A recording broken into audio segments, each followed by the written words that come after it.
Update India TV, हर खबर सच्चाई। 4/2020 आपण कळंब तालुक्याच्या ठिकाणी आलो। या ठिकाणी आपण माझ्या अपडेट इंडिया टीव्ही तर्फे सर्व भाविकांना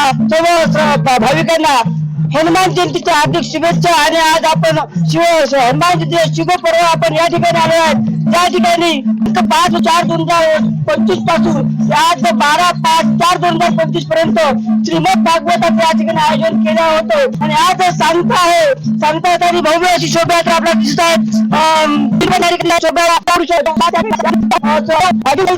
त्यांनी या 7 दिवस मोठं भागवताचं वाचन केलं आणि त्या भाविक भक्तांना भागवतामध्ये रस दिला। त्या भागवतामध्ये रसात त्यांनी काय काय सांगितलं, काय काय उपदेश केले हे आपल्याला त्यांच्याकडून जाणून घ्यायचं आहे।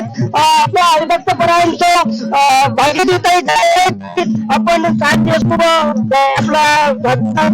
वाचन केलं आणि या भक्तिमय वातावरण नाही आज अंतर्गत नव्हे तर पंढरीचं स्वरूप या ठिकाणी प्राप्त झालं आहे। त्याबद्दल आपण तुम्ही या गावातील व इतर जनतेला या हनुमान जयंतीच्या दिवशी काय शुभेच्छा काय सांगू इच्छिता? रामकृष्ण हरी रामकृष्ण हरी। मी श्री हरिभक्तपरायण भाग्यश्रीताई पुरुषोत्तम जायभाई या ठिकाणी अंतरगाव तालुका कळंब जिल्हा यवतमाळ या ठिकाणी 5 तारखेपासून संगीत व श्रीमद भागवत कथा आयोजित केली होती। आज त्याची सांगता झाली हनुमान जयंती निमित्त। गावामध्ये ज्यावेळेस श्रीमद भागवत कथेचं आयोजन झालं आणि हे वर्ष या गावचं पहिलंच वर्ष आहे। पहिली सुरुवात माझ्यापासून झाली भागवत कथेची। गावामध्ये हा जो उपक्रम त्यांनी एकत्रित होऊन केलेला ते समस्त गावकरी मंडळी, कमिटी मंडळी आणि त्यामध्ये खास करून तरुणांचं खूप मोठं योगदान आहे। आणि आमच्या कथेचा एक नियम असा आहे, संकल्प असा असतो की कमीत कमी 4 ते 5 जण तरी माळकरी व्हावे। पण या गावचं विशेष असं आहे की तरुण मंडळी कमीत कमी 15 ते 20 जणांनी माळी घातल्या म्हणून कथा फक्त एक सफल झालेली आहे आमची। भगवान कृष्ण परमात्म्याने या ठिकाणी माझी एवढीच इच्छा आहे गावकऱ्यांना की हा जो इवले स्वरूप लाविले द्वारे त्याचा विलू गगनावरी हे कुठेतरी बीजांकुर झालेला आहे। हे आता हा सप्ताह कधीच बंद पडतो नका। आणि तरुण मंडळींनी या ठिकाणी व्यसन खूप जणांनी माळी घातल्या तर व्यसन करू नका, दारूच्या अधीन जाऊ नका, गोसेवा करा, आई वडिलांची सेवा करा, सगळ्यांना एवढीच विनंती आहे। आणि भक्तिमय वातावरण एवढं झालं की भागवत कथा ऐकल्यावर प्रत्येक माणसाच्या जीवनात उद्धार होतो, मोक्ष मिळतो, कुठेतरी भगवंताची प्राप्ती होते आणि 7 दिवस भगवंत त्या गावामध्ये निवास करत असतात।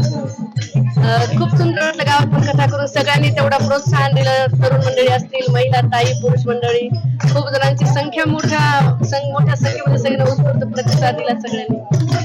धन्यवाद। यांनी पण सांगितलं का जे आम्ही भागवत सप्ताह केला ते यांनी सांगितलं का मी प्रत्येक भागवत सप्ताह संकल्प करतोय आणि या ठिकाणी पण 10 ते 15 लोकांनी आज माळी घेतला, खूप अभिनंदनाची बाब आहे आणि असं प्रत्येक वेळ झालं पाहिजे असं पण यांची इच्छा दिसते। या ठिकाणी खारकर साहेब आहेत। साहेब आपल्या गावात खूप एक आनंदमय वातावरण दिसत आहे आणि आज हनुमान जयंतीच्या पावन पर्वावर पावन दिवशी आज आपल्या गावात एक मोठं भागवत सप्ताहाची सांगता होत आहे। 7 दिवस त्या ठिकाणी मोठं भक्तिमय वातावरण निर्माण झालं होतं। त्यामुळे तुम्ही या भागवतांदरम्यान काय सांगू इच्छिता जनतेला? प्रभू रामचंद्र की जय, पवन सुत हनुमान की जय।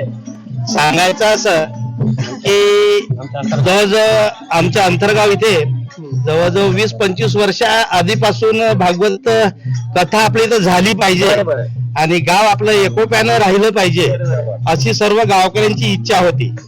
पण बरेच काळ लुटून गेला, सर्वांनी तो प्रयत्न केला, पण शेवटी या वर्षाला जायबाईच्या माध्यमातून हे प्रथम वर्ष सुरू झालंय आणि आम्ही गावकऱ्यांच्या वतीनं सर्वांच्या वतीनं मी सांगू इच्छितो की यापुढे हा भागवत कार्य आम्ही नितांत वर्षानुवर्ष चालू ठेवू असं आम्ही शब्द देतोय। लाडी पण सांगितलं